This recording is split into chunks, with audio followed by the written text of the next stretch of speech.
妈，咱家这鲍鱼果吃的太肥了。你咋没说？那有个空盒吧？你咋没说都吃啊？我大孙子一天还得带几个呢。咱家这个鲍鱼果，我就能给大家保证，这个品质是真好，嘎嘎好啊！嘎嘎的。嗯呐，越嚼越香，一点不哈了，但是必须放冰箱里头啊。那天我又拍了3盒嘛，不够吃啊，这都吃，你瞅瞅，孩子一整就抓4个、3个吃。来，奶奶给大家带。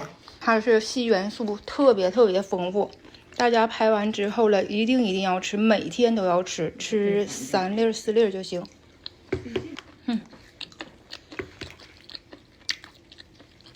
鲍鱼果树啊，树龄是能达到1000岁，生长到20年才开花结果，长这果子，是热带亚马逊雨林的这个鲍鱼果树啊，目前没有人工种植的。没到时候呢，等那个琢磨出来了，才开始造假了。有一个新疆的果跟它像，但是它不是这个果。